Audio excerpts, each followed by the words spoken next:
say thank you for doing a centering. I think apologies, everyone. I got too casual with Zoom. I'm used to just turning up and it working. So I should have left it a bit more time to allow for this sort of thing. Anyway, welcome. So let me find out a bit more about you folks before I dive in and start teaching. This is the workshop I'm working with I'm working with trauma for facilitators. Let me get a sense of where you are in the world. If you're able to change your name to include your location, that would be fantastic. And in the chat, could you put in your job title? So I've got a nice big computer in front of me, as well as this little phone that's broadcasting. To look at the phone, not the big computer. And if you put in there, get a sense of what you do. Okay, that's good. Good. Cool. Well, that's coming in. Let's do one last attempt to get the big computer working.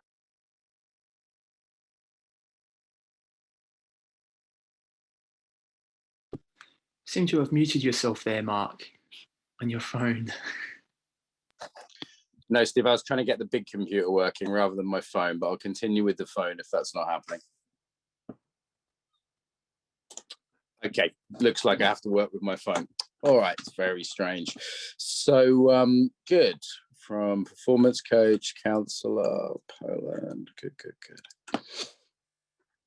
All right, so today's topic is an introduction to trauma for facilitators of all kinds, whether that be yoga teacher, trainer, coach, breath worker. I can see teachers. That's great. You'll get a lot from it if you're a parent. You'll get a lot from it if you're a human being. Who won't get a lot from it? Let's be really clear who it's for and who it's not for. So in this 90 minutes, it won't be like a super geek out for people who are already trauma therapists. Okay. If you're already a trauma therapist, then I'd say it's probably going to be a bit low level for you. We're not going to be looking at the sort of finer points of Stephen Porges' polyvagal theory or anything like that. It would just be the basics. I'm really good at doing the basics well on this topic. The other thing I would say is this isn't a healing session. So if you have your own trauma, many of us do, this session isn't here to, it's not group therapy. In fact, I tend to tell lots of jokes and be a bit politically incorrect. And, it's a Saturday night, so let's at least have some fun, even on a very serious topic. And what I would say is if you're sort of better off, served by one-to-one therapy, I get it. I've been there, no judgment. I'm sympathetic. And I want to say this is an educational event. That is the key thing that we are doing here today. We can get my slides up on my basic thread. I'm going to be honest with you guys. I'm a bit thrown by the fact that Zoom wasn't working on not one, but two computers, and literally ran in my house and get the laptop. I guess we've all been there in some shape or form. Okay. Good. Another thing, let me check in with you guys. How are you doing today? So I was a sort of 9 out of 10. I think I'm down to about a 6 now after the stress of this. Where are you at? What in terms of 10 being like you're super well and 0 being you're super not well? I'm going to look at that on the chat.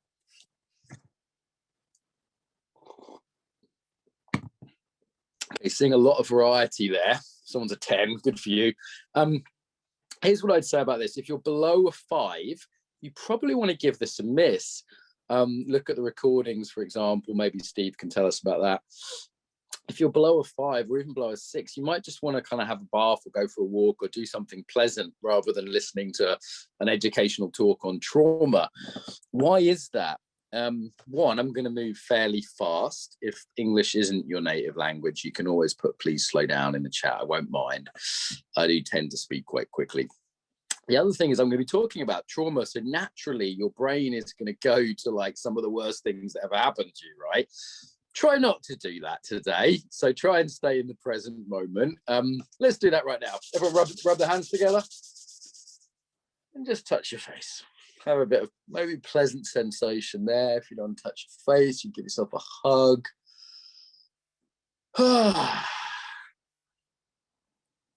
Yeah, feel your bum on the chair if you're sitting, or your feet on the ground if you're standing. And I'm going to invite you to come back to yourself throughout the thing. And what I'd say is, if you're not in a good place right now, again, understandable, maybe under present conditions, I don't know what's going on in your life. If you're not in a great place, it might not really be the best thing to be doing, is to be trying to learn about trauma. Yeah. So just make that decision if you want to stay here or not. If you're in a kind of vulnerable, delicate place, as I said, it is an educational event. So I like to say that up front. There will be jokes, there will be silliness, even though it's a serious topic. Okay. Yeah, 10 is the top of the scale. 10 is like awesome. 0 is not great. All righty. Someone said no voice, Mark. Don't understand. I think you can still hear me, right, Steve? Yeah, we're all good. Yeah, great. Okay. So, where to begin? Maybe a little bit about my own history. Steve, is it possible to do a screen share from the big computer rather than my phone? Yeah, you can still screen share. Oh, that's brilliant. Okay, good stuff. So I turned my computer off and on again, so let me find my slideshow.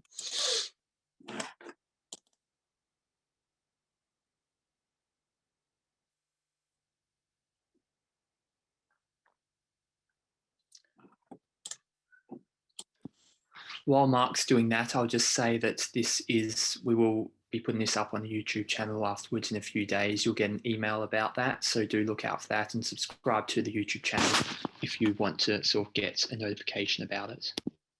Okay, so you should say trauma, but there should be a lady riding a tiger as per the Peter Levine thing, if those of you know that. Give me a nod if you can see that. It also lets me know people are listening. Great, appreciate it. So let's go through the basics. We're going to be here for probably about another hour and 15. We won't go later than that. We're not going to do breakout rooms today because it's a bit big, though I'm going to offer you exercises. And if you don't fancy the exercises, then of course, feel free not to do them. Yeah, it's Zoom, it's not school. So if you want to move around during it, I highly recommend it. So you could stand up and have a stretch, or if you're doing your cooking or your housework, whatever you need to do, that's totally fine. Okay. I kind of ask that people don't be on email or on the phone, but if you need to do your life stuff, I get it. In terms of who you guys are, we can see you from around the world. You've got many different jobs and roles and things. And I went through a little bit about your capacity and making sure that there could be potential sort of triggers in here. I'm going to talk about various stories on trauma, and there could be triggers there. Okay, so good. If you find yourself, this is a nice rule of thumb to pick up, by the way, you facilitators. You might want to write this one down: freezing, flooding, or dissociating. So I'm a little stressed just because I've got the sort of adrenaline in my system from my computer not working, but I'm not doing any of these three things. So freezing is like I couldn't talk, I couldn't move. Flooding is like emotionally feeling totally overwhelmed. And dissociating would mean I'm spaced out. I'm not feeling my body. So these are three, or come back to trauma symptoms later, but these are three to notice if you start to go there, maybe today's not the day. Okay, just from a safety point of view. Overview, practical stuff, maybe some personal insights. Yes, it will be enjoyable, very likely anyway. So that is my intention for today. Good, I'm relaxing into it now. The nice thing about stress is if you do something that you're good at, it just sort of relaxes after a while. The difficult thing is that it's chemical, right? That we have stress hormones, and I'll probably be feeling the jitters of going, oh my God, my computer's not working and hundreds of people are here for about another 5 or 10 minutes, and it'll probably be gone after that. All right, so I grew up in East Anglia. Everyone in my family is completely mad. I grew up in an alcoholic household, had plenty of trauma early on in life, got interested in psychology as a result. When I went to university, I studied a lot of martial arts, and I think in some level that was an attempt to heal. It was an attempt to empower as much as anything else.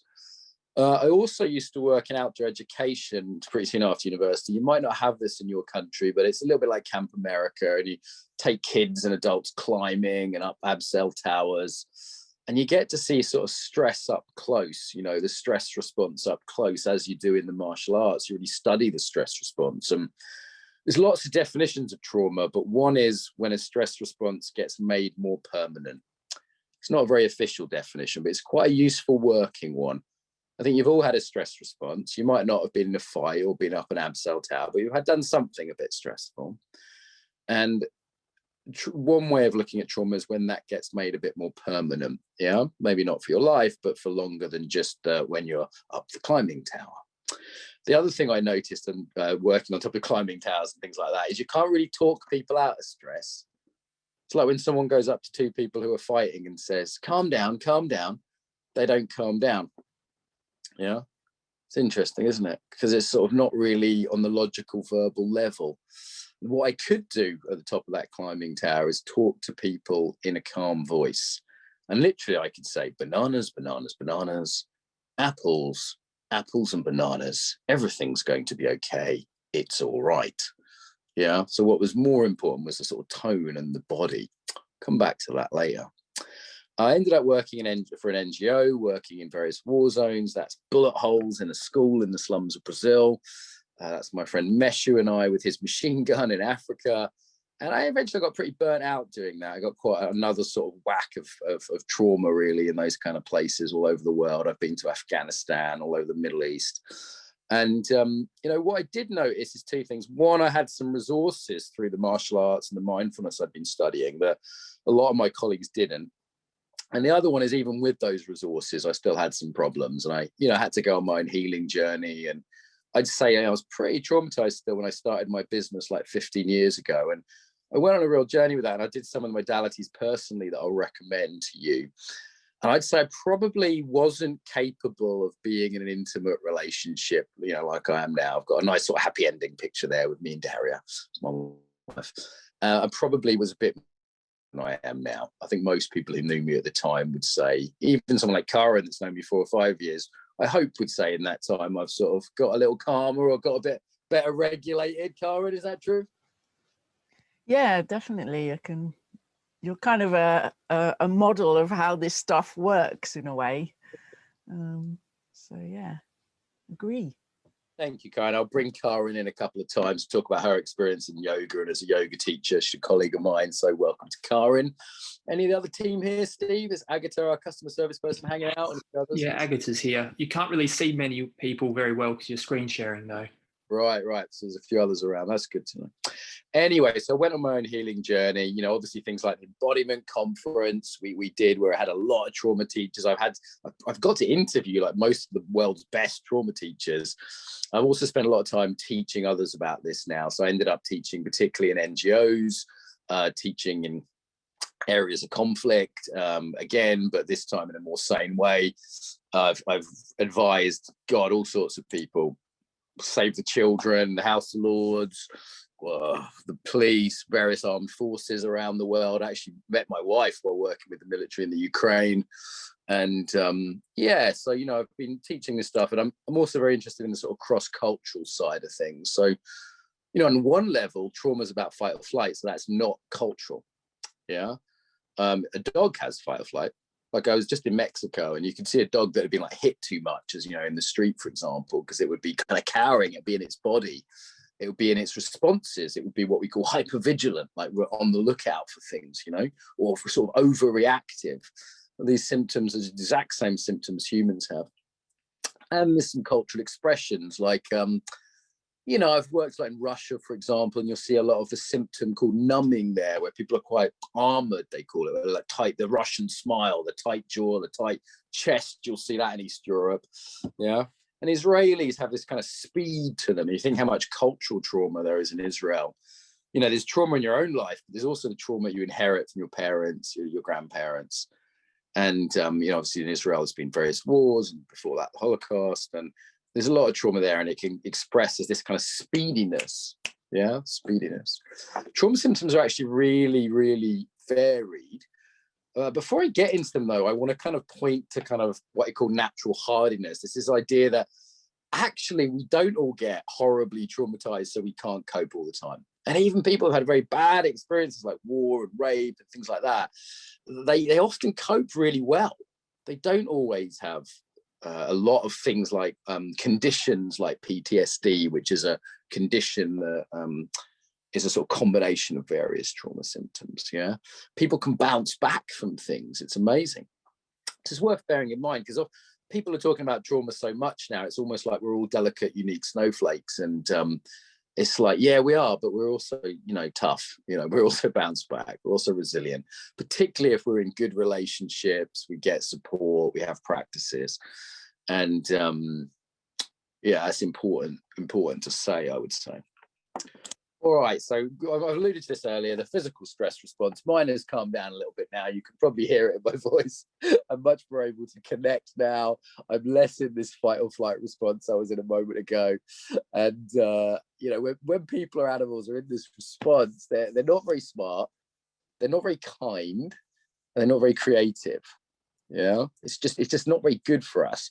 What is it good for? Well, sort of, you know, running away really fast from a tiger maybe, or hitting someone with a rock in our prehistory. You know, it comes from an evolutionary background, but in the modern context, it's not particularly useful. And of course, we all get there. We all have bad days. We all have little difficult things that happen, you know, like I did today. But that doesn't mean we need to, it doesn't mean that it stays there. Yeah, and we can even have an acute trauma response. Like I had a car accident once and I was sort of full of adrenaline. It was almost fun. It was a lot like taking cocaine, so I'm told. It was like I was like really high for about 3 days. I was like, oh my God, I'm alive. Wow, fuck, I almost died in that car accident. And after about 3 days, I just crashed and slept for 12 hours. Yeah, if you've ever had like way too much coffee, it was a bit like that. And yeah, that was an acute symptom. It just faded of its own accord. And I was doing some of the right things, you know. Other times they last a bit longer, like another symptom I had once while in the slums of Brazil was called hypervigilance. I was living in a very dangerous part of Brazil, and my mum turned up like by surprise one Christmas and said, hey, Merry Christmas. I've come to visit you. I was like, whoa, you cannot stay here, Mum. So we went to this like nice hotel in a nice area, a place called Foz do Iguaçu, if anyone knows. It's very beautiful. I'm with my mom, who I get on pretty well with. And, you know, it was like, I just started calming down. And at first I was watching all the doors and checking out all the waiters and stuff, and had this hypervigilance. And my mum said, you don't seem like yourself. That's a very common comment when people have had trauma.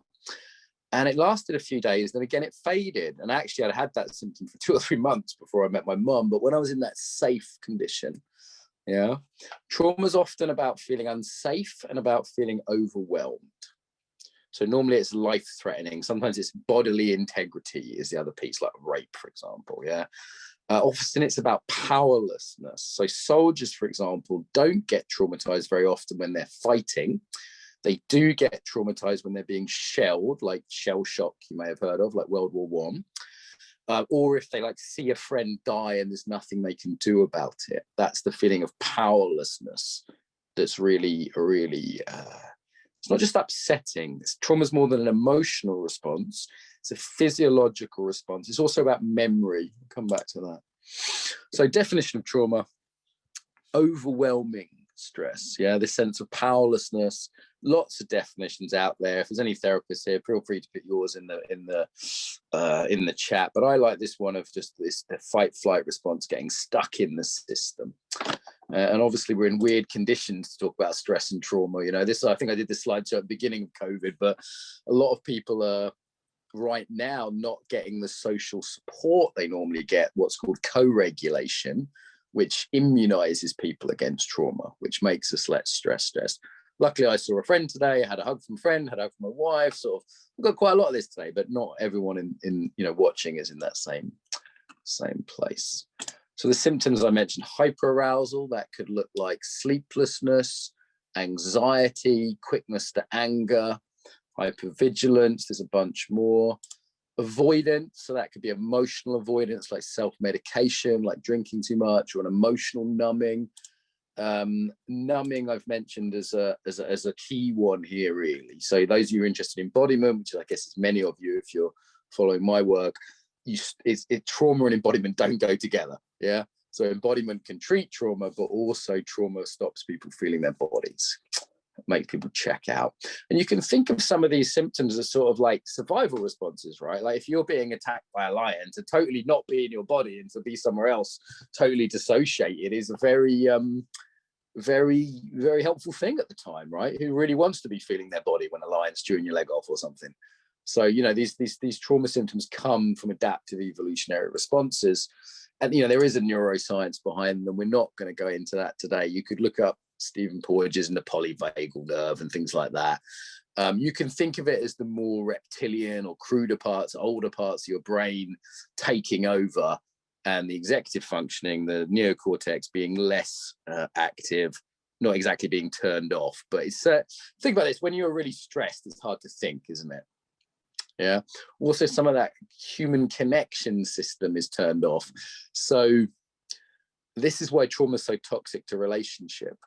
This is why you'll see a lack of trust in traumatized countries. You'll see that in Israel and in Russia, actually, a sort of suspiciousness. Yeah.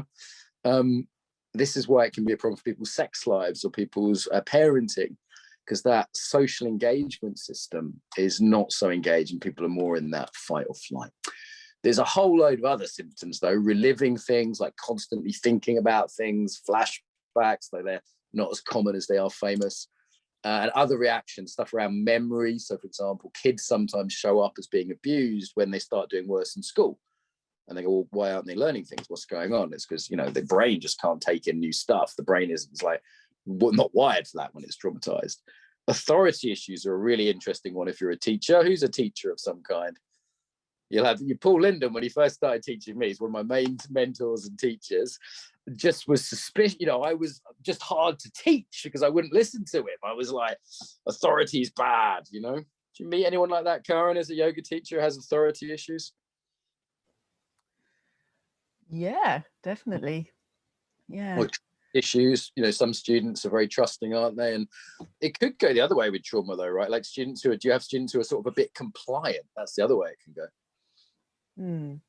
Yeah, I often don't notice it so much in a yoga class, but it will be things like if I'm setting some boundaries around timekeeping or something, that student will deliberately always be late. It seems that kind of little ways of rebelling might come out. Pushing boundaries, or being, you know, hyper-conformist is the other way it can go. Being a good girl, you know, that's again, you can think of these as safety adaptations. Steve, would you go to gallery view for a moment, if you wouldn't mind? It's nice to see everyone's faces there. And, you know, what's your safety adaptation? So if you look on the screen, there's all these different human beings there, right? You could probably guess. We're not going to type anyone else's in. Hey, Per in Chicago, nice to see you, mate. And it's, you know, different adaptations. Some people's safety adaptation from the little traumas of life, they sometimes call that small t trauma. You might not have, you know, been in a car accident or been in a war, but we all have little things that overwhelm us, is to be nice. Someone else's is to be clever. You know, one of mine is to be tough, you know, classic male one, classic working class one. I'm tough, I don't need any help. Yeah. That's where the cultural piece comes in, like what's acceptable in your culture, gender, ethnicity, subculture. Yeah. So what's yours? To be perfect. If I'm only perfect, I'll be fine and no one will cause me a problem. Some people get angry, some people get scared, right? You can look at their wrinkles: angry wrinkles, scared wrinkles. Yeah. Some people get really nice, but it's not real kindness, is it? It's a sort of fake kindness to keep as safe as possible. And, you know, there's worse things you could be doing than getting too nice, but that might cause you some problems in life. Yeah, masking. So you can see how it's sort of a barrier for authenticity, I'd say, as well. Yeah. If nothing else, I kind of look at few there about humor as a mask. Yeah, so this is very British and a few other countries. Humor can go in two directions with trauma. It can be a really good way in to talk about the untalkable. If you've ever heard Paul Linden's Holocaust jokes, you'll know this. No, I won't be making them myself. Yeah. So it can be a really good way in, and also an empowering thing when people, for example, I've seen Paul do work with people who have been abused, and at the end of it, they're making jokes about abuse. That's not because it wasn't serious, but it's empowering to laugh at something at a certain stage in the healing. Yeah. It can be empowering to, or it can be a way to go there. So I'd call that towards humor. And then we have away humor, which is humor as a way not to connect with yourself or others. Like, that emotion's too scary, so I'm going to get away from it. I'm going to crack a joke. That's very British, actually. Anyone do that? Give us a wave. I'm just sort of, now my social engagement system is much more online. I'm just looking through the screen and seeing who's here. It's nice to see you. Why don't you guys do that too? Look at the other humans. If you don't want to be looked at, if that feels scary, just turn your video off. It's okay. But if you want to be, I don't mind. If you want to sort of look who's here, and often you sort of see friendly people and they're quite respectful and they're probably interested in some things and they seem nice, don't they? Look at them. I don't know who Ulrich is, but he's got a cool beard. You know, it's like you're just sort of looking around. They're nice people. And that, if you're in a traumatized response, that can be difficult, right? Not really got space to make friends emotionally. Well, you might also notice that you're being looked at now, potentially, right? So you might notice yourself going into an adaptation, like, well, I have to be tough or I have to be nice or something like that. Hello, Marta from Poland, Cześć. I talk about Russia a lot, but Poland's got a lot of very similar patterns, sort of Slavic patterns generally. In the Ukraine, Russia, and Poland, you'll see very similar patterns. I always tell a Polish guy walking down the street in Britain, not because how he's dressed or how he looks, but because of his body posture, how he carries himself. Yeah, so I'm just connecting with you guys a little bit, having a look here. Who's here? You still breathing? If at any point you stop breathing for more than a few minutes, then you need to leave the workshop because you'll be dead. But also, if you stop breathing for more than a few seconds, then you might want to kind of stand up. Should we do that? Have a little shake. I've been talking about like the worst things that human beings do to each other. You're still present? Stand up for a minute if you can and feel your feet. That's quite nice. Like feeling the weight. Or feel your muscles, like push on a wall. That's quite nice. If you're driving, obviously be careful. Or just take a breath. Or I've got a special technique called mindfulness of booty. Here's how it works. You take your hands and you grab your ass and give it a good squeeze, good enough to, you know, obviously don't do that if you've got trauma associations. I know a lot of people do. Oh my God, I went to a trauma workshop and the man grabbed his bottom. It was outrageous. I'm writing a letter of complaint, said offended from Portland. Okay, so we've covered a few of the trauma symptoms there. See, that was a good use of humor, I think. There we go. So not good for relationships. Actually, I won't show that slide. It's a bit much, actually, I think. But here's the first thing I'd say as a therapist. Not as a therapist, as a coach or a trainer. Do your own work. So like I have, do your own work. Yeah?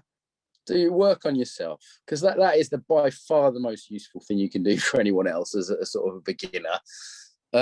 If you're not sure if you've had trauma, you probably have. A lot of people will say, oh, you know, I used to say this to my therapist. Like I said, listen, my dad was an alcoholic and I've been to 10 war zones. I've seen people shot and killed. And my best friend killed herself. But, you know, it wasn't really that bad. Like, I mean, I'm fine. And my therapist was always like, oh, okay, well, let's just see if, you know, have any of that stuff you just mentioned has impacted you. And now I laugh because it's like, fucking hell, obviously it impacted me. Obviously, yeah. So it's a way in which people discount their own trauma. So be a bit careful to do that. You know, someone's always had it worse, right?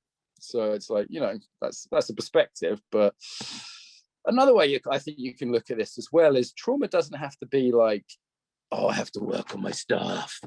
Trauma can be, what a wonderful opportunity. What a absolute gift. I have to look at the phone now. This is very confusing today. There's two Mark Walshes to look at. What a nightmare. It's like twins, little one and a big one on the screen. So trauma can be like, what a gift that we can do the work that our ancestors couldn't. Or we're finally in a place in life where we can afford it, or we can emotionally resourced enough. Who here has ancestors who went through some shit? Put your hands up. Everyone put your hands up. Some of you, I can just by looking at you, no offense, you definitely need to be putting your hand up. Okay. So like, I'm from an Irish background. We had a genocide that was misnamed a famine. Okay. Some of you are black and your, you know, ancestors might have been slaves. Some of you are Jewish and your families went through all sorts of shit fucking in the 40s. Right. So it's like, wow, we can be in a place where that intergenerational trauma doesn't get passed down. You know, in the Bible, there's a saying about trauma, which is the sins of the father are visited onto the son for 5 generations. If anyone knows the Hebrew, then feel free to put that in the chat. Was it in Hebrew? It's probably written in Hebrew. Yeah. So what that is talking about is trauma being passed down. Okay. Now that should have an amendment. The new version of the Bible, or the Talmud, yeah, should say the sins of the father or the mother, you know, non-gender specific, can be passed down for 5 generations, or we can sort that shit out. That's the new version. That's the new edition. I'm going to have that amendment made. Okay. Yeah. Okay. Cool, huh?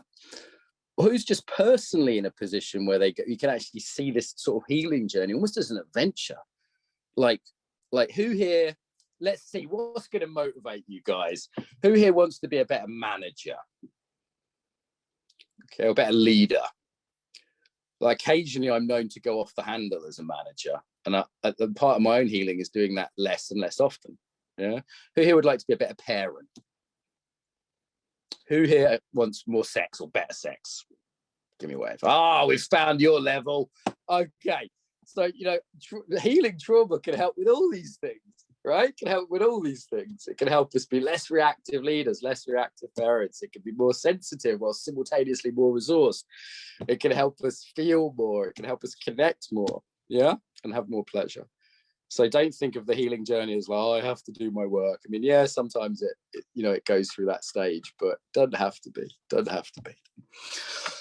Oh, I'm enjoying this. How are you guys doing? It's a pleasure and an honor to be here. Now we've got a computer set up that fucking works. Yeah.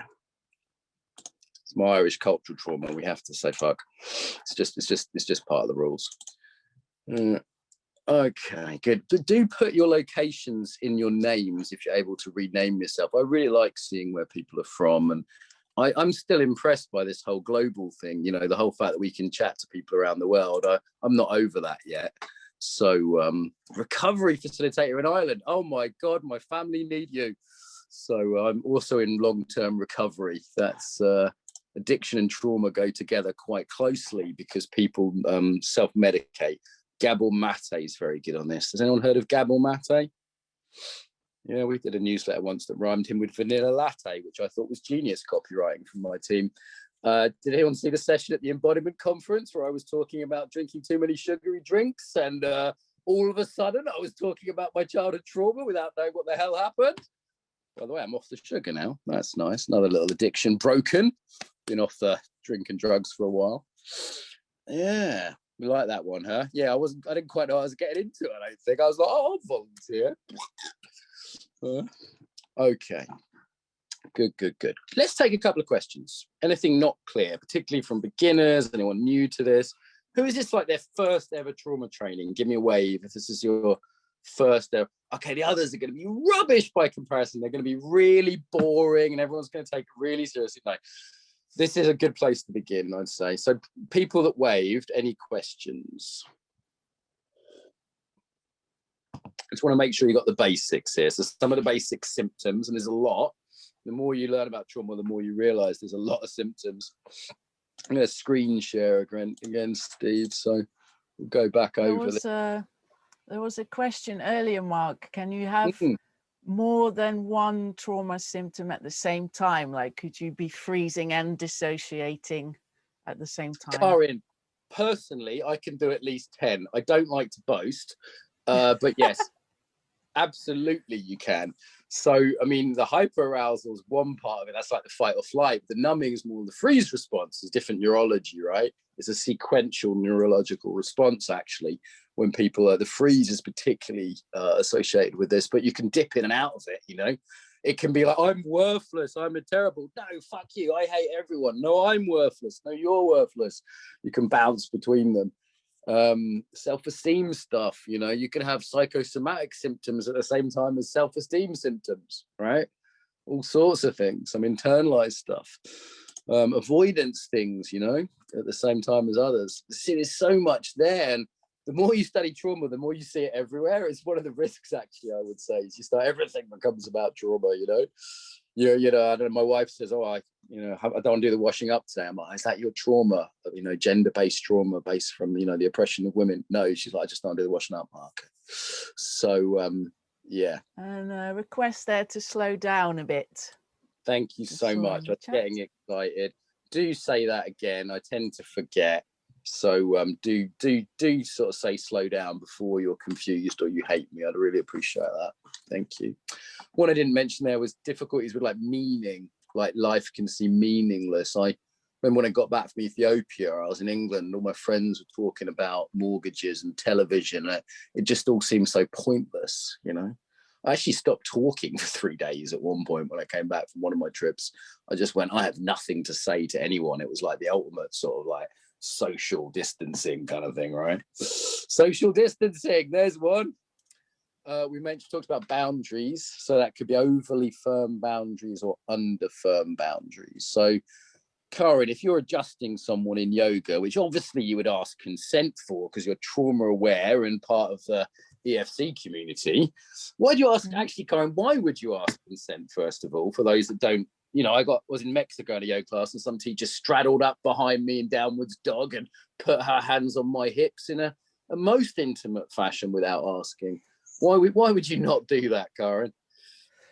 Well, I wouldn't do it anyway because it's an infringement of someone's personal space anyway. And the second big reason would be trauma. So if someone was attacked from behind or suffered sexual abuse or something like that, that could be extremely triggering. And also just as a sort of healthy person, you've got that sense of other people's boundaries. And one thing that's interesting is people that have been traumatized sometimes don't have that of other people. Like when I used to work a lot with kids, I worked with about 50,000 kids, including in slums and different countries. And kids that had been abused, they would often be very boundaryless. Like I was on a tube a couple of years ago and this little girl just came and sat on my lap on the tube.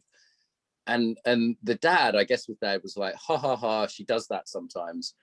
And everyone else thought it was really cute. And everyone was like, oh, you must be like great with kids and stuff. And I am pretty good with kids, but this is weird, right? And I actually really worried. I was like, well, why doesn't that kid have a boundary to realize that I have a boundary? And that's maybe a bit much. Yeah.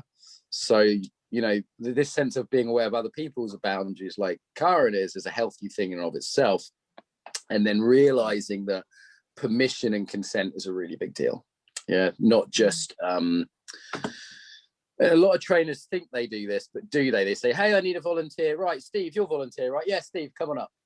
And Steve goes, oh, okay. And he comes up, but you can see in his body, he doesn't really want to, right? Like, that's not a real yes. His body might be in a minor fight or flight response, or it might just be complying. And a survival response people can have is to learn to comply. Yeah, learn to comply. Anyone come across stuff like this? Yeah. Yeah. There's a question there about scarcity relating to trauma. Scarcity, yeah, thank you, Karen. So I see this a lot with, say, in countries around money, and sometimes you'll see it around learning. So when I'm in Russia doing a training, at the end of the training, everyone gathers around and it's like, teacher, give me one more bit of learning because I haven't quite got it and it's not enough and there's not enough time. There's like this scarcity around, got to get all the learning. Yeah. There'll also be some very interesting power relations, like be close to the power, but power's dangerous. That can be what I see a lot in Russia as well. Yeah, so scarcity around money can be another one. You know, sometimes you meet scarcity around food, keep eating, that kind of thing, hoarding behaviors. So scarcity is one. Cool, I'm just looking at some of the comments here. Can you be an effective trauma trained facilitator while not quite understanding your own trauma? I think you need to understand the basics of yourself. You don't need to be perfect or have completed that journey because it's never really complete. But there's a hygiene factor, I would say there. There's a hygiene level that is pretty important. Okay, I'm just looking at where's there a line that defines trauma? Yeah, that's a really good question, Martha. Where is that line that separates trauma from normal behavior? I mean, Freud's definition of health is, can you work and love? So if a tendency gets in the way of your relationships or gets in the way of your ability, I would say, to fulfill your life purpose, right, to actually give your contribution to the world, not just like go work, then I would say it's a problem, right? So it's like I basically have a healthy relationship with my wife. I think she'd agree. So it's like, okay, you know, any such trauma symptoms I have in that area probably are not at the point where, you know, we've been happily married for a few years. It's like any trauma symptoms in that area are probably at least low enough that it's not impacting what I care about. So that would be my personal line, is, does it impact what you care about? It's like when someone says to me, hey, am I drinking too much? I'm like, well, Is it fucking up your life? You know, do you do it when you not want it, when you say you're not going to do it? There's a couple of little tests. Great. Yeah, mental health is a huge part of death, and a lot of other illnesses as well, whether it's, you know, cancer or addictive issues, or, you know, ill health behaviors related to overeating or whatever it is. Food's one of the main medicators for a lot of people. That was one of the toughest ones for me to really look at, and you know, kind of comfort eating and that kind of thing. It's because it's more socially acceptable than heroin, you know. Have a bar of chocolate, everyone's like, yay. And I'm not saying it's bad to have a bar of chocolate, but, you know, there could be behaviors around it that aren't great. Only a few people make you feel safe. Is this a sign of trauma? It could be, depends where you are, and are the people genuinely dangerous? So is there a sort of paranoia around that? Yeah. An inability to feel safe generally is a trauma symptom, and that could express in many, many different ways. That's what's shattered with trauma, is safety, right? This feeling of safety. It could be also shattered stuff like I'm enough, like I'm good enough, I'm worthy. Yeah. But safety is a big one. Like the world, like let's just do a survey. I'm going to ask you a question, and I want you to give me a yes or no answer without thinking about it. Okay. Is the world dangerous? Yes or no? Put it in chat. Go. First thought. Agatha, what did you say? Our customer service person, if you don't mind answering. Is the world dangerous, Agatha? Yes or no? You muted yourself. Unmute. Okay, I said no because you said without thinking, but I know it is, but I said no. Okay, which feels most true for you deep down? And again, like, I'm not asking logically, right? It's like, it's more like your felt sense as you walk around. Now, if you live in a dangerous neighborhood, there's some practicalities as well. I live in a dangerous neighborhood, but I feel safe. Like in general, I feel safe. Okay, yeah. Great. Yeah. Great. So someone who says, in general, I feel safe, right? Like that's, to me, sort of indicates there's not so much trauma, at least around that particular issue. Yeah. Is the world dangerous? And that's not logical, because this is why you can't talk someone out of trauma. Well, I remember I was in Israel, and I said, oh, you know, actually, I've been in Israel 3 times during Hamas rocket attacks. Every time I come, it starts another wave. It's become a bit of a curse every time I go there. And I'm sort of used to it now. When these rockets, they have what's called the Iron Dome, and then they fire these other missiles and it intercepts them and blows them up. And it's actually not very dangerous. Like, there have been people killed, and that's a tragedy, but actually it's just statistically very unlikely to kill you based on all past sort of rocket attacks. It's just horrible to experience. And I said to one of my Israeli friends, I was trying to convince them, I was saying, look, you know, statistically, what's the chance of us? We're actually way more likely to be killed in a traffic accident in Tel Aviv than be hit by one of these missiles. And they were like, no, you don't understand. It's dangerous. And I'm like, I know it feels that way, and I know it's horrible. And I know, you know, we both want to live in a more peaceful world, but it's not actually dangerous. And they were like, no, it is. There was no way I could convince them. Yeah, because it was in their body, it was in their culture, it was in their training and conditioning. Is this making sense? Okay, how does this sort of, yeah, a little bit, yeah, it's nice when you interact. I kind of go, oh, it's one of the nice things about human beings is that when we're in connection, it's soothing. Does that make sense? It's soothing to be like, okay, they're human beings, they're basically friendly, they're basically respectful. No one hates me. No one's writing obnoxious comments in the chat. That happens sometimes. I'll tell you what, when I was leading the Embodiment Conference, the comments on the trauma session were way more hostile, way more hostile. It was really interesting, particularly when I was like facilitating Pete Levine or Gabor Mate. There'd be a lot of comments like, this is a stupid question. Why are you asking this question? There was like a scarcity around getting to the teacher, and who was I to interview them? And it was like, fucking hell, guys, it's a free conference. Take it or leave it, you know? It was really vicious. And then I sort of went, it's a lot of traumatized people who are tuning in. Yeah. You know, and they're seeing attack where there isn't any, for example. That's a really interesting one. How do we know the difference between standing up for our rights and standing up for, say, past oppressions and hypervigilance? I've noticed this since I became an authority figure in embodiment world, right? Because I used to just be some young guy that no one listened to. Now I do trainings and 600 people turn up and I'm supposed to be a somebody, right? And all of a sudden there's this mad, like, people are like scared of me, and they're like, he's going to take over embodiment, and there's all this stuff around power that's being projected upon me. It's really weird for me. Yeah. And that only happened when I got to a certain sort of size, and then I was considered threatening. So be careful if you're successful. That will happen. I suspect a lot of it's a kind of hypervigilance type of response. Yeah. It's making sense. You're still breathing. You're moving. Remember, you don't have to stop your bum. You can stretch and move and do yoga and whatever you need to. Cool.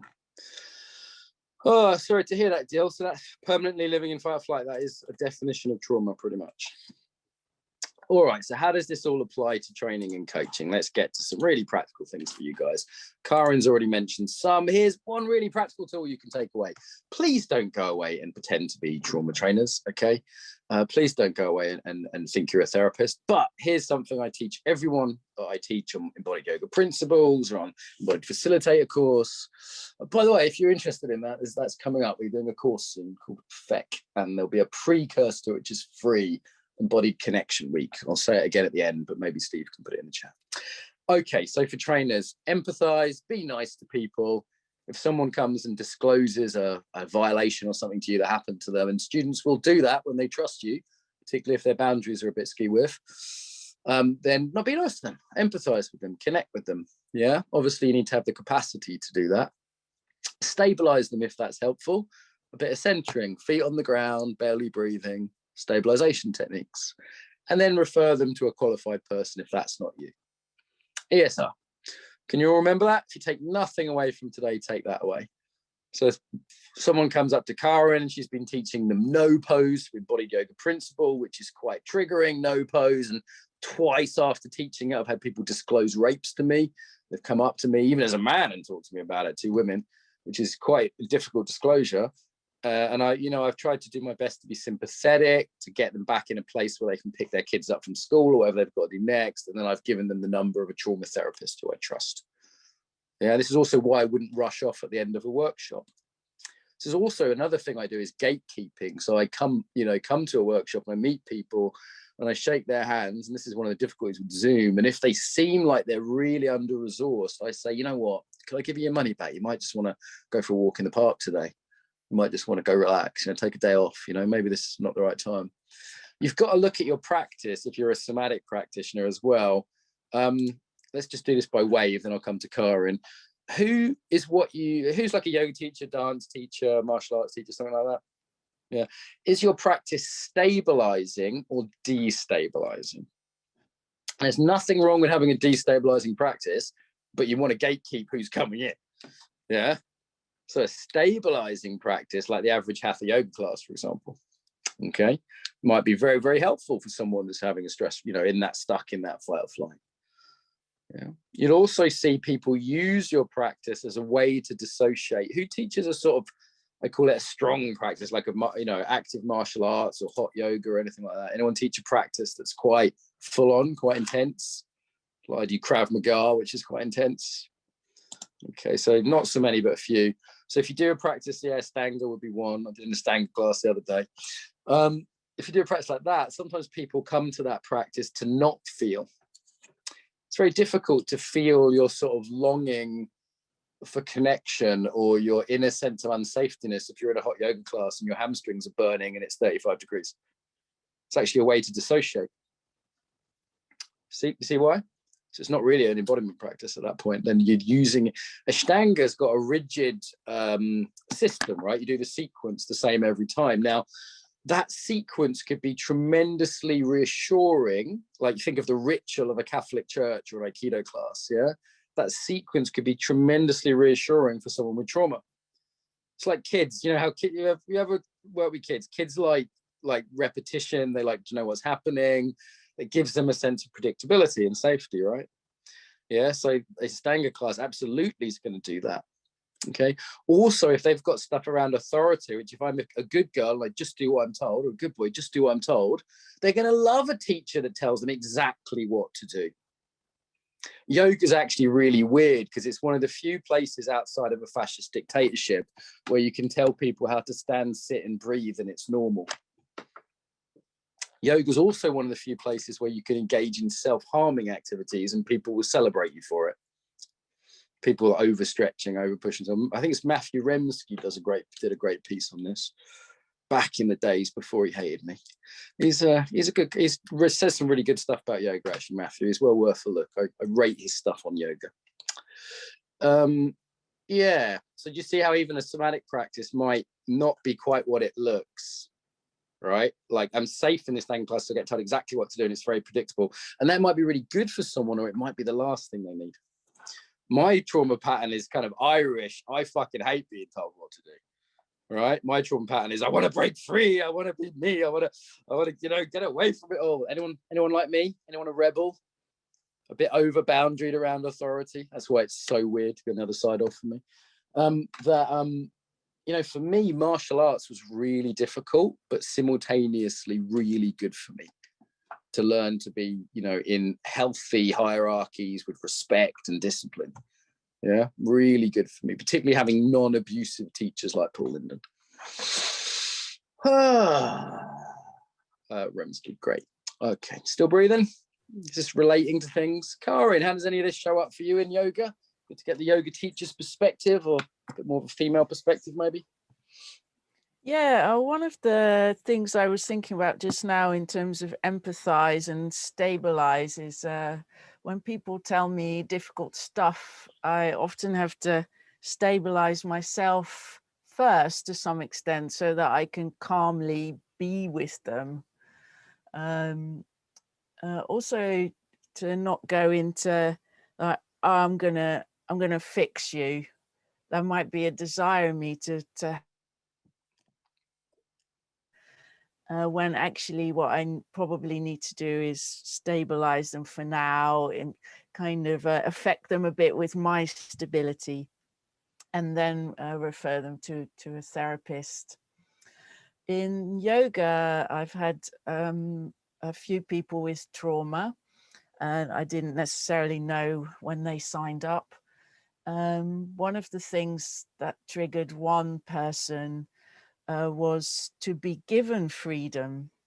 So I might say, do any yoga that you feel you need right now, you know, do a posture that you need right now. And she would just go into a panic, a sort of freeze response, because she didn't know what to do.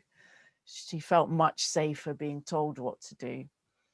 And a couple of people had a panic attack when they arrived a bit late or later than usual, and they ended up having to be in the front row. So I quickly learned to kind of find out who's uncomfortable about that and manage the room a bit differently if that came up. They're just two little practical things that I learned. Thank you, Karin. That could apply to other classes and sessions, I'm sure. I find you calming just being around you and listening to your voice. Somatic influence is coming through the phone and, you know, getting rid of the last little bit of cortisol from the computer thing that happened an hour ago. It's just sort of clearing it out. That's lovely. Does anyone else feel that way? Anyone else feel that sort of calmness? Because, you know, she's kind of in a body and calm, and it's like, oh, this person's a caring person. I'm in a good situation with a caring person. I like that. I'm just looking at a comment here from someone that had a bad experience in a martial arts class, and what was lacking reading that experience was what we'd call calibration. Okay, so key principles here is consent. It sounds like it wasn't real consent, but also calibration, like what's too much. Yeah, like what's too much. So you can do some crazy shit with people if you drip feed it and get consent and check every step along the way. You know, I do this with all sorts of groups. You know, we start off, we throw tissues at each other, we throw Kleenex at each other. You can do this on Zoom. Okay, so if you're willing to engage in a very mildly triggering exercise, then please look at your camera now. Okay, you can throw a tissue at the camera even. Okay, it's a Paul Linden classic. Yeah, someone's thrown one back. Surely it's a one-way exercise, but thank you. Didn't consent with me. I'm shocked now. I'm traumatized. Why do I start with a Kleenex with a tissue? Because I don't know anyone that's been traumatized by one of these. So it's pretty safe, right? It's pretty low level. Now, you don't know, there's always, you know, an exception, right? But generally, I wouldn't start with screaming at someone or attacking someone or swearing at someone or telling someone they're a terrible mother or, you know. But then you start with something light and you can teach them the skills of centering and self-regulation, teach them some resourcing so they feel empowered, and then you can build up to some really extreme things. And that's exactly what didn't happen in the martial arts class by the sounds of things that someone has described. It didn't build up gradually, they didn't get consent, and they didn't calibrate. Yeah, generally martial arts from traumatized places like Russia and Israel are shit at that. Most arts that come from Asia, and I know Asia's a pretty big place, but the Asian traditions from India, China, Japan, and Korea, which is most of the martial arts and yoga styles, for example, they have a sort of guru tradition, which is guru knows best, or sensei knows best in Japan, right? Like, you don't question the sensei in Japanese martial arts. That's maybe fine in those cultures, but doesn't work so well, particularly here. And I think it's not so smart from a trauma sensitive point of view. Okay, not so smart. So I'm sorry if that challenges people's traditions or lineages, bad fucking luck. Sometimes the ancestors were awesome. Sometimes they need to get up to speed. Most trauma therapy is fairly recent, wonderful addition to humanity. Of course, there's been tribal traditions of reconnecting and ritual for thousands of years. However, a lot of the sort of Western psychotherapeutic traditions, even in my career, in the sort of 20, 25 years I've been doing somatic stuff, have just come so far. It's come so far. It's pretty recent, okay? And as I said, there are traditions from different countries and influences from around the world. Like, you know, I was doing Continuum today, which has an influence from Haiti. But you're not going to find most of this in the ancient scriptures of Buddhism or wherever. Yeah, you'll find a lot of the wisdom hidden in there in the different texts if you look. But this is a pretty new addition, and I think that's wonderful. Okay. MMA training was literally 20 people fighting their past. Yeah, I know a martial artist who got trauma therapy and then had to quit training because she didn't really feel the need to keep getting more and more badass. Actually, interestingly, there's a book which is the biographies of the founder of aikido, judo, and modern karate.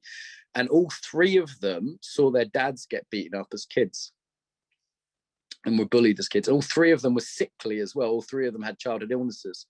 So that they're then becoming like badass martial arts masters was a total overcompensation. Yeah. And, you know, that could be an example of post-traumatic growth, something good coming out of something bad, right? Like founding a whole martial art because you've, you know, had this sense of being unsafe and it puts you towards, you know, becoming an expert in that. Cool. Meditation. So, you know, just follow your breath, right? Feel your body. That's fine, isn't it? Everyone loves that. Might want to have a little look at that. David Trevelyan, maybe someone could spell him in the chat, has a whole book on this. He's a nice bloke. He's a mate of mine. I like him very much. His book's very good. Trauma sensitive mindfulness. So the breath can be anxiety provoking. What could you get people to focus on if the breath was anxiety provoking? How about a candle? How about a sound like a Tibetan bowl? Something outside the body, right? And often people that are really into the body like me will say, hey, the body is your safe place, come back to the body. And it's like, well, it's not everyone's idea of a good time. Yeah, it's not a person. Do you want to say something to that, sir? It's nice to see you here, by the way. Can we unmute Per if he wants to say anything? Only that, no, the body isn't always a safe place. I've had students with severe reactions to being told, close your eyes. You know, I remember teaching a group of they were victims, or they were considered victims of rape, a group of women. And as a male, I came in, the only male, 12 women, and, you know, they didn't relate to me at all. And I told them, would you close your eyes? Not a good response. Yeah. Nice to see you, by the way. Nice to see you. Good to be here. A couple of important points there. One, he was talking about trust, right? Hypervigilance. I want to close my eyes. I want to keep seeing what's happening. Also, like, get your relationship right. Like, you know, he's obviously clued up to the fact that he's a man, right? Like, and they're women. Yeah. So there was a time as a teacher where I wasn't so cognizant of that. I teach Supta Baddha Konasana, which is lying down with your legs open, basically. And I'd walk around the room sort of not really thinking anything of it. And now I'm like, okay, they're women, I'm a man, this isn't so smart. Yeah, you might also look at, you know, I worked a lot with a gay community in Russia, LGBTQ community in Russia. And, you know, I'm distinctly aware that I have a different sexuality than the people in the room. Yeah, so I might have a different history, might have a different set of, you know me, guys, I'm not fucking woke. I'm not Mr. Politically Correct. But to me, this is just about consideration. Right. For me, this is just about realizing as a man that loads more women than men have had experiences of sexual violence. There's still a lot of men, but more women. Yeah. Me realizing that my ethnic background could have a factor if I'm talking to someone who's from another group. Okay. So you don't have to be super woke about this or, you know, move to Portland, but I think it is worth being considerate that the relationship and the dynamic that can result. Does that make sense? I think that's something, even if you're like super conservative, you could probably get behind, right? Being a considerate human being. Yeah. Okay, so let's bring up a few more practical things. What do we got? Common mistakes. Consent. Okay, so not giving proper consent. As I said, people think they're doing consent, but often it's compliance. Not touching without consent is one I have to train a lot of my students out of, particularly if they're from more tactile cultures, like Mediterranean or South American students. I have to really train them out of that one. It's not to make touch weird or bad, but just to kind of bring an awareness to it. Actually, maybe COVID has brought a bit more awareness to people's sense of boundaries and touch. Actually, it's maybe one positive. I've seen people be a bit more cognizant of that. Yeah, losing the warmth or the authority. So teachers either becoming very serious or very authoritarian, both mistakes, right? Taking it personally when you have a traumatized student who does something that's really not cool. Yeah. It's a really interesting question, actually, when someone does something unpleasant to you as a teacher, or there's a, you know, awkward student, difficult student, is to go, okay, what was their childhood like that meant that that's how they respond, that's how they relate to teachers. Yeah. And Paul Linden was incredibly patient with me because I actually had a really bad experience with teachers all through my secondary school. For 5 years, I was in this horrible British school and I just fucking tortured my teachers. And it took, you know, a lot of patience for Paul because here's what trauma does. I would react to Paul as if he was people from 20 years ago. Trauma takes people out of the present and into the past. Now, not always as literally as like a flashback. You've probably seen that on movies, right? Someone thinks they're in Iraq or something, but they're acting as if, and even in small ways, like, here's an interesting one. Every partner you've ever had treats you as you, but also as a combination of every other partner they've ever had. Okay, so let's say I was in a relationship with Steve, God forbid, okay? If Steve's had loads of traumatic boyfriends before him, or girlfriends, whatever, if I'm in a relationship with him, that's gonna come in our relationship.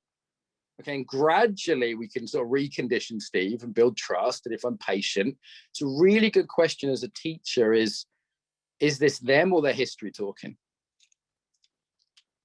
Yeah. Another one is that we regress with trauma responses. So one of my friends was a therapist. She used to say to me in her Irish accent, she'd say, "How old are you now, Mark?" And I'd be like having a little 10-year-old tantrum or a 15-year-old teenage pushback or something, you know, or I'd be like a randy 15-year-old or something, you know. And she'd say, "How old are you, Mark, now?" And I'd say, "I'm 10." And I'd sort of realize that I was acting from this sort of historical self that had been sort of frozen in place by trauma and was now acting out, the Americans call it. It's quite a good phrase. Yeah. Yeah, perception of history talking, not the actual reality. So one of the wonderful things about trauma healing is you get more in contact with reality. Okay, more in contact with what's actually going on, what's actually in the relationship. And if you're in an intimate relationship, it's wonderful to be able to say, like, I'll say to my wife, "Hey, sir, is this you or is this Ukraine talking now?" You know, my wife grew up fairly rich, but her grandparents were, you know, in some fairly serious shit, if you know the history of the Ukraine. Okay, for the Holodomor. Anyone know what the Holodomor is? Worth looking up, kids. I met someone from Canada the other day, didn't know what a gulag was. And I thought something is missing from our educational system that she didn't know what a gulag was. Yeah. So anyway, good to be able to sort of talk about in an intimate relationship with long-term students, is to have that frame without ever dismissing the, you know, the conversation about the washing up, which still needs to be done. Yeah, don't use it as an excuse for that. Cool.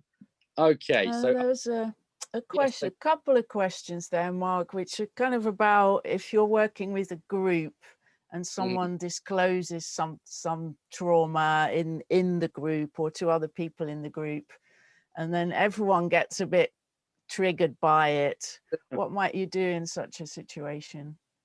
Well, we can do what we can do now. Let's everyone stand up and have a little shake. That's one thing I'll do. Imagine you're a dog that's just got in water and it's now getting out the water and shaking the water off. If you can't be bothered to stand up, you can just do it sitting down. If you can't be bothered to do it at all, that's okay. You're a free human being and in no way my slave. Okay, so a little shake off. Yeah, a key question, Karen, here is are you monitoring the state of the group? So one of the systems I tend to think of is green light. The group is calm and in rest and digest and very available for learning. Yellow light, they're activated, which sometimes I want to do as a teacher. I want to kind of wake them up, come on, pay attention. Yeah, I want to activate them, which is fine as long as you don't do it all day. Okay, or are they in red light, which is they're starting to go into an unhelpful mode where they're arguing, they're not learning, they're not happy on every level, nobody's winning. Yeah, so sort of go, you green, yellow, or red. That's another nice thing as a teacher. And when you see the group going orange, it's like, okay, do we want to go into red? Probably not. Yeah. So monitoring the group somatically, feeling your own bodily response to the group. I feel the group through my own body, right? Like if I'm tense, they're tense. Yeah. And I'm observing. So I'm observing, is there eye contact? Is there, you know, social stuff? Is there the signs that social engagement system is engaged? Is there the signs that they're in rest and digest? They're, you know, safe, comfortable, happy. You know, if I say close their eyes and they don't close their eyes, I'm like, okay, that's an orange light. You know, it's like something's going on here. Yeah. So, you know, how their responses to instructions and cues are. Yeah. So, yeah. Also, on our training, we always have some assistants. So if one person is like feeling really anxious or having a panic attack, they can look after them so that the trainer can stay with the group. So I think if you work with potentially traumatized people, so don't work alone is another one I just remembered. Thanks, Karen. Yeah, we always co-teach in male-female pairs on EFC, one of our main courses, because often people don't want to talk to a man or a woman. So that's one way we go. We try to have a cultural mix as well. We nearly always do, because there's cultural factors around this. And sometimes Karen will like shout at someone and make them cry in like a really mean way, and they'll like run to the toilets, and I'll sort of leave to make sure they're okay, and then Karen can just keep teaching. So, you know, that sort of... Yeah. I'm lying. But it's she doesn't shout, people make them cry, but it's definitely useful to have a co-teacher. And I think if you're doing a triggering topic, like when I used to teach humanitarian aid workers, I used to always co-teach with a therapist, right? And I did most of the teaching, and they did most of the supporting people one-to-one who had a reaction. Okay, so like having that extra assistant or co-teacher can be really helpful. I've actually refused teaching jobs where they said, oh, there's only budget for one person. I said, I need an assistant. Yeah, good. Common mistakes then. So we went through some of those. State chasing is like you'll see this like conscious dance and breath work, like trying to get everyone high and getting really addicted to being high, as opposed to sort of more subtle things. So that's one. I've mentioned ethics, and I'll say ethics for fuck's sake, because this kind of, you know, it's like, haven't we learned this yet? And it's pretty much like every major yoga school in the Western world has had either sexual or physical abuse scandals, including Pattabhi Jois, Iyengar. There's been so many. Bikram. Hopefully you're not still supporting Bikram Yoga Studios. There's just been so many scandals now. It's like, no one really talks to you about this as well. It's like, how do you be ethical as a teacher? Now, one answer is, well, you just do it. It's not a very good answer. Why is that not a very good answer? Because power corrupts, right? Or power can corrupt. So why, as you get more and more successful, what do you need to have in place other than just, well, I'm a nice person? No, you're not. You've got the line of good and evil running right through your heart. Yeah. Do you think you're immune to corruption and ethical boundary violations? You might not be fucking Bikram, but trust me, you can abuse people. All of you. Yeah. No, I'm nice. Shut the fuck up. Like, what do you need to have in place other than belief in your own niceness? People around you. Like, once Karen challenged me, I did something that we won't talk about, but we did it. It wasn't illegal. I don't think it was immoral, but it was definitely a bit of an odd thing to do in a training. And Karen came up to me in the next break and said, I heard you just did this and I'm not happy about it. What the fuck happened? And we talked it through. Is that true, Karen? Just say I don't think I'm lying. You were pretty fierce about that at the time. I was glad you were. Yeah, it's true. And Mark listened right away. So I think often there's another question there in the chat about someone's relationship, and it can be about being really, really clear about your boundaries. And if that's really hard for you to get some assertiveness training, to resource yourself to be able to stand up for yourself more, maybe something to work on. Yeah, so in terms of other things, you can have codes of conduct. Like, we have very clear rules, don't we? For example, on EFC, it's a very clear rule that a member of staff can't have sexual relations with a student, and everyone knows that rule, and we make that rule public. And if someone were to do that during the course, everyone would be on them like a ton of bricks. Yeah. And then sometimes it's been gray areas, like, hey, what about if it's an ex-girlfriend, or what about there's things like that. But it's like, we do have some pretty clear boundaries. Accountability, do your own work, supervision. So there's some of these things. Sign up for a code of ethics of an organization, so you're not just doing it on your own and making it up on the fly. Yeah, there's actually some wider accountability. And I don't think I've been perfect in my career in these things, but I think we've made some strong efforts and some good things in place. And I'm certainly proud, for example, of EYP and EFC and some of the codes and some of the accountabilities that we have.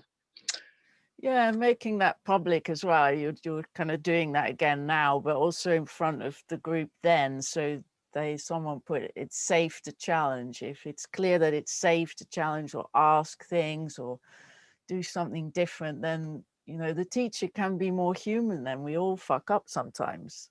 Nobody's perfect, but if there's a culture in your groups or in your trainings that this can be brought out in the open, that already makes people feel a lot safer, I think.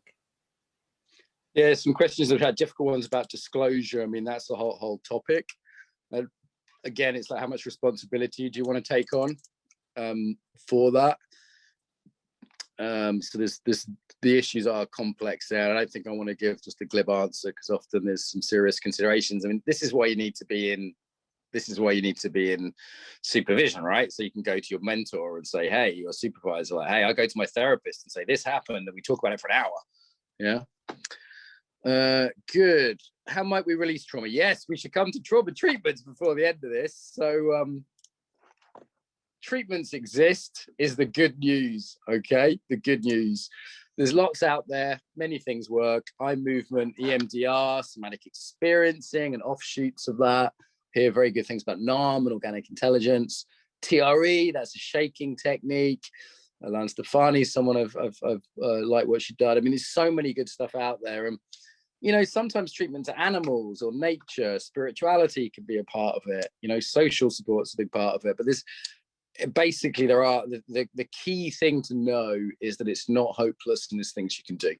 Okay.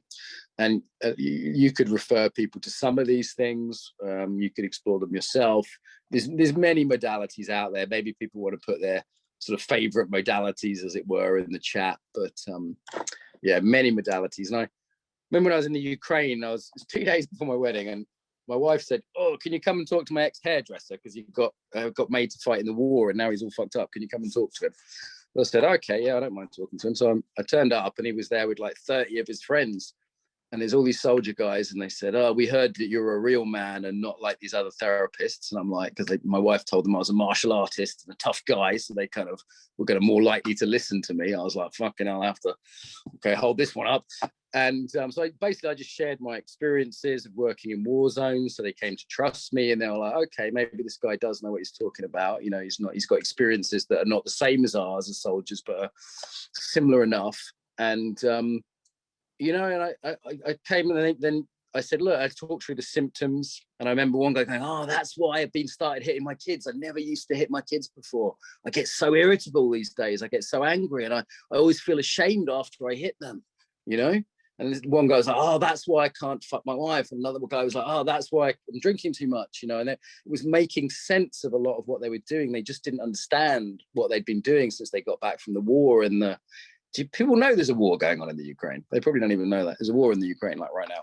Yeah, it's basically a Russian proxy war. And then at the end of it, I said, look, and there's things you can do. And my wife's a psychologist, so she gave me the numbers of some local people. And they said, okay, this therapist is there's one called Mama Tornado is her name, that works for the military in the Ukraine. And they said, this one you can really trust. And my wife vouches for her, and we know she's good. And because they then trusted me, they went and talked to that therapist and got a number and started asking for help. And she was telling them about self-help groups and classes. But the first thing they needed was just the basics of the education. It took me less than an hour. I only had an hour. I was getting married in 2 days. I was busy, right? And it was like, they just needed the basics of the education. They needed a bit of sympathy, a bit of empathy. They needed to talk to someone that didn't judge them for the sort of some of the stuff they were doing. And they needed to be referred to someone local who was helpful.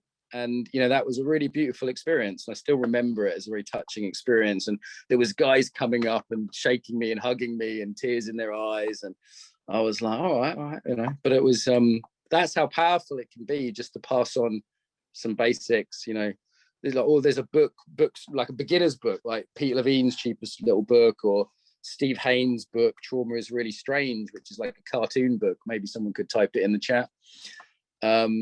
Yeah, you know, this is like got pictures in. It's a comic book. You can talk to kids about this stuff if you use the right language. And yeah, I noticed I'm quite emotional talking about this, because it still gets me that it's actually relative. Like, we've been here just over an hour, right? An hour and 10 minutes. And you can convey some sort of simple things and let people know there's hope. And you don't have to become a trauma therapist. It is hard. Like, there's been a few, you know, comments I've seen of situations that were difficult. And you know, even with that though, there's things we can do for ourselves, there's things we can pass on, and there's things we can give people hope to go to professionals. So I hope you're coming away from this with some of that. Cool. Oh, we better move towards wrap up fairly soon. Couple of things we've got going on. So we've got Embodied Reconnection Week, free event. If you want to sort of say thank you for the workshop and help your friends out, then please spread the word. I would love it if you were to all share that link. Steve will put it in there. Totally free, bite size, so it's quick and easy for busy people. Top embodied tools around self-care and centering and some of this. Yeah, Ukraine, not the Ukraine. Sorry, I did know that. Yeah, my bad. Is Vinici. Yeah, so we've got that coming up. If you want to know more about trauma, there's some books that are there. There's a few YouTube videos that I've done that are free. There's a lot of podcast episodes that are free if you want something for free. If you want to pay for something, or you just feel like you want to see something other people, the Embodiment Conference trauma track would be a good thing to get. So some of the top trauma speakers in the world all in one place. If you wanted to invest a little bit of money, there's a few options. There's a sort of cheaper one and a big package and all the rest of it. Some of these guys are on it. So yeah, there's sort of different options there. We didn't really do this as a kind of upsell, but you know, equally, if you want to buy stuff, that's fine too. So these are some of the top people in the world that you can get through the Embodiment Conference, and we'll send you this on an email as well if you don't manage to get it today. And as I said, there's free stuff too, like the podcast and things like that. Yeah. Cool. Okay, a few last questions then. Do you have a simple technique for young traumatized children? Love them. There's my simple technique. Love them as much as possible. Regulate yourself as much as possible. If you can't convey it to them verbally, you have to convey it through the body. So traumatized cats and children, best thing you can do is work on your own trauma and regulate through you. That I'd say was a key thing. Be impeccable with consent. So one of the things I've been doing to my niece since she was a very young child is I'd always ask her before I pick her up. Yeah. What am I teaching her when I do that? Why am I trauma-proofing my niece when I do that? When I say, hey, Jessica, can I give you a hug? Even though she always says yes, and she always wants me to turn her upside down and do crazy shit, right? Why do I always ask? Because I'm teaching her about consent through example. Okay? So I'm an influential man in her life. I'm giving her the sense that she has choice about her own body and who touches her body. I wonder why might that be useful for her? I hope it never is, but let's be honest, in a few years' time, it probably fucking will be, won't it? Right? Some spotty teenage boy is going to try and touch her the wrong way, and she's going to fucking punch him on the nose. Because she's going to be like, what are you doing not respecting my bodily integrity? I've been brought up to think that this is totally absurd. Yeah? Makes sense? So we can train children to understand their own boundaries, their own choice, that their body's their business in ways that it's not weird. I'm not sitting her down and talking to her about trauma. I'm just asking before I hug her or ask her before I pick her up. Yeah. Cool. Stuff like that. Yes, empowering her to decide for herself. Good. Got a couple more minutes for simple questions. A bit tired now, but this has been good. Thank you for being here. Thank you for listening. Hopefully this will be a positive impact on the world. I hope I see you at Embodied Connection Week. Different time zones as well. It's 3 times a day. So you can do it British, 9 a.m., 6 p.m. or midnight, which is where, what are we, like PST +8? I think the clocks have just changed, so it's a bit confusing. Looking through the chat. Do you disclose it? Yes, I do disclose I had trauma myself, but I wouldn't do that unless you've dealt with it. Okay. You might not want to give all the gruesome details. The key thing is you're doing it for them, not you. You're not doing therapy in the group, right? Yeah, that's the same with helping people. You're doing it for them, not you, if you're helping rather than rescuing. I find it helps build trust. Otherwise, people just go, well, you wouldn't understand. Yeah. And obviously the limits of that are quite important. And if you noticed in that Gabor Mate interview, I actually set a limit on what I was willing to talk about in public about my family. Like there was a line, I went, I think we're good. Cheers, Gabor. And he did respect that, which was good of him. Yeah. So knowing what the stories I tell, most of the stories I tell, I've told 100 times. Okay, people that have been training with me before, like Karen, have heard all the stories, I think, and probably all old stories today, right, Karen? And the reason I use those stories is they're real, but they're stories that I've processed. Like, I'm not gonna, like, if I had some new trauma last week, I'm not gonna share that. Yeah. Cool, good stuff. Glad you like listening to me talk. Oasis, that's nice. Right, why don't we finish by wishing each other well? It's just a sort of friendly way to end. Obviously, there's loads more on trauma out there. If you don't want to be looked at, turn your camera off. Obviously, the problem with Zoom is people aren't moving. They're very narrow focused. That's not great from the trauma point of view. So have a stretch, have a move, breathe, make sure you're still here, feeling your body, push your hands together, give yourself a bit of love, whatever that looks like to you. We use this pose, self-care pose, or you can do this, give yourself a bit of love, feel your body. Notice what's healthy and pleasurable in your body, even if you have some illness or difficulties right now. What do you enjoy in your body that feels good? Maybe it's just the out breath. Breathing feels nice. And then have a look on the screen, look at the friendly humans, people, shared interests. They care enough about, I would say, probably the world to be learning this stuff. So that's nice, isn't it? All around the world, which is pretty fucking cool. Gathered together, being generous with their time to learn something useful. Maybe just wishing each other well, a bit of mini meta meditation. You know, you can just look, or you can do a heart sign or a little wave. I'm looking at you guys and thanking you for coming. So do stay for a minute while we do that. Obrigado. Toda rabah. Spasiba. Cheers, mate. I'm trying to do my different languages now, depending on where you're from. People from Canada, France, merci. Okay, and we always end these. Thank you, well. Thank you, well. There's Laura from New York. So we always end these workshops by unmuting, and then we say either thank you, goodbye, or fuck off if you want to practice your boundaries in our first language. Okay, that is the choice. Okay, you get a choice of one of the three. Don't take it personally if you hear other people saying fuck off. They're just practicing their boundaries, which is helpful. Hope you enjoyed today. So on three, Steve, let's unmute everyone and we can leave it there for today. Thank you, Steve, for looking after us. Thank you, Karen, for assisting. We have a bit of love for Karen before we end. Love for Karen, a bit of love for Steve. Sarah on our social media is here. Agatha, who does all the customer support and deals with your ridiculous questions when people don't read the sales pages properly, from Poland. So lots of love to everyone. Let's leave it there. Thank you, everyone. Thank you and goodbye. Thank you. Do you want to unmute, Steve? Thank you. Thank you. Thank you. Thank you. Bye. Bye-bye. Bye. Tschüss. Macht's gut. Macht's Ciao. Hey. Macht's gut. Bye. Bye-bye.